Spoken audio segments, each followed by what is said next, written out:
When you recognize that things are going wrong in a police encounter, you have to immediately shift gears. The officer is trying to take you to jail. What are you going to do about it? All right, you need to turn around, face that way. You're under arrest tonight for DUI. You turn around, face away from me. You're under arrest tonight for DUI. Turn around, face that way. Actually, I'm going to put the handcuffs in front of you. You're under arrest tonight for DUI. In this video, we're going to review a 4-step process to teach responsible citizens how to effectively assert their rights against a police investigation without causing harm to their chance at trial. If you're pulled over, you need to be making a continual assessment as to whether this is a standard traffic stop or whether the officer is looking into something criminal. Statistically speaking, if you are going to be arrested, chances are it's going to start from a simple traffic stop. Has anyone ridden in your car that has a medical marijuana card? An empty vape cartridge for them is nothing. For you, it's a potential felony. Have you ever drove fast and cut someone off? That might be reckless driving. How about this? Have you ever tried to beat the time of arrival on your GPS? That's racing. We have to be mindful because how you respond to a police officer on a simple traffic stop is much different than how you'd respond to a police officer on a traffic stop in which a criminal investigation has begun. To recognize this switch, you need to pay attention to what the officer is asking of you and what the officer is communicating with verbal and nonverbal communications. You don't want to jump the gun too early. Just because the police officer is asking you some basic questions doesn't mean they're conducting a criminal investigation. The police officer is going to be allowed to get your basic information and ask you simple questions about the violation and what your current ongoings are. One of you commented that you treat police officers on a traffic stop like you would a grocery store cashier. Polite, simple, on your way. I like that. What about questions about weapons and illegal drugs? That's interesting. Let me know down in the comments if you've been pulled over and asked questions about illegal drugs and weapons in your car. How did that go? The truth is, a vast majority of traffic stops don't result in any criminal arrest or traffic infractions at all. Do you remember the scene from Pulp Fiction? We need to camouflage the interior of the car. We're going to line the front seat and the back seat and the floorboards with quilts and blankets. So if a cop stops us and starts sticking his big snout in the car, the subterfuge won't last. But at a glance, the car will appear to be normal. Quentin Tarantino does a fantastic job of capturing what happens there in real life and then ramping it up to the extreme. Just like in the movie, in most situations, if you get pulled over and everything looks good on surface level, you're gonna be good to go. This is foundationally important because even if you have contraband or something illegal in your car, or even if you've had a couple drinks, you think you might be over the legal limit? That doesn't necessarily mean that the officer knows. When an officer advances the investigation and requests you to exit the vehicle to perform roadside sobriety exercises or ask you to consent to search the car, you need to make an abstract personal objection to that advancement in the investigation. When the officer asks you to search the car, you respond back, "Officer, I'm not comfortable with a person I don't know going through my personal belongings." Or if the car is not yours, you could say, "Officer, this is not my car. I don't feel comfortable giving you permission to search someone else's personal property. I'd like you to step out of the car to do roadside sobriety exercises." "Certainly, officer, I'll step out of the car, but tell me what you'd like me to do. I have some medical problems and I don't know if that's going to be an issue." For this last example, I want you to give me your best answer down in the comments.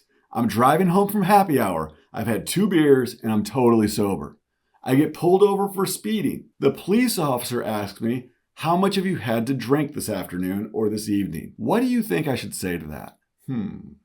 I look forward to reading those comments. Your abstract personal objection to the police officer's request, it doesn't have to be a medical problem, but it has to be something of substance. Give this some thought. "I'm introverted. That makes me uncomfortable. I have PTSD and police encounters cause stress. I don't speak well under pressure.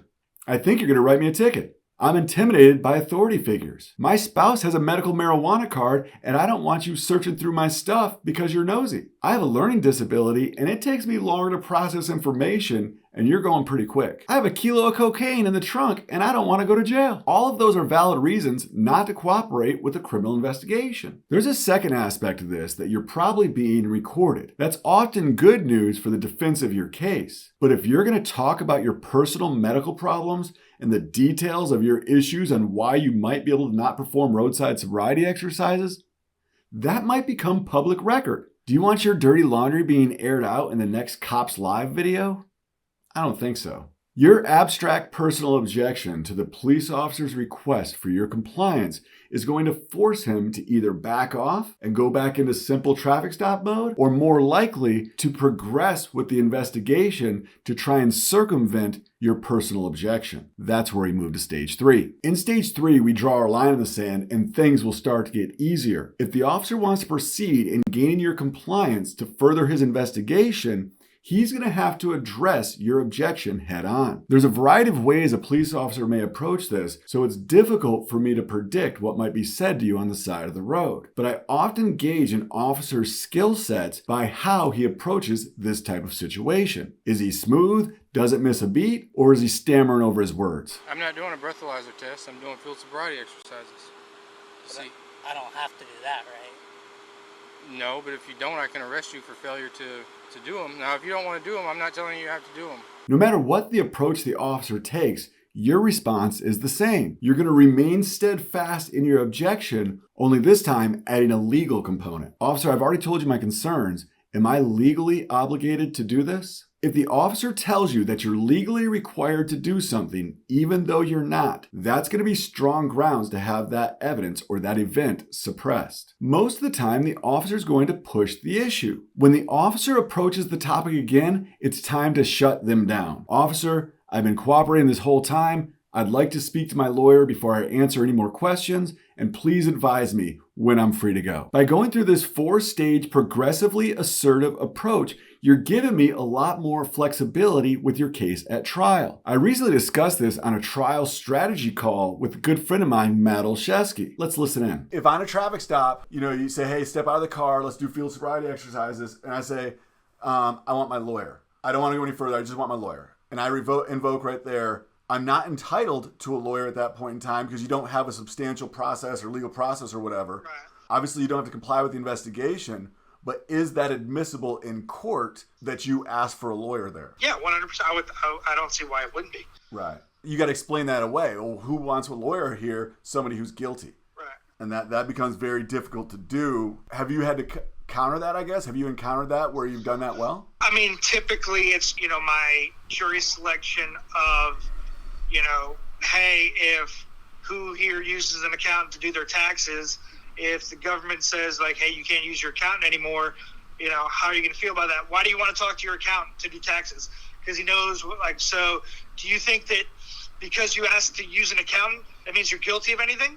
No. You just want him to explain the process, make sure it's done right? Yes. And then analogize that to, hey, just because someone, like, this person's never been involved in this situation before. It's just like them doing their taxes.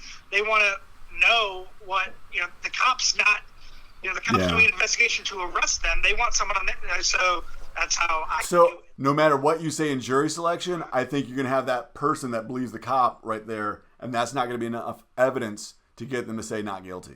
I'll have to give that spot. If there was a 5th step, it would be how to find a lawyer, because you're probably going to need one after a scenario like this. I did a video on that after hearing about Kyle Rittenhouse's first lawyers keeping him in jail even though they had the money to post his bond. They wanted to use him as a political pawn. Check out that video. Have you subscribed? Come on. Thanks.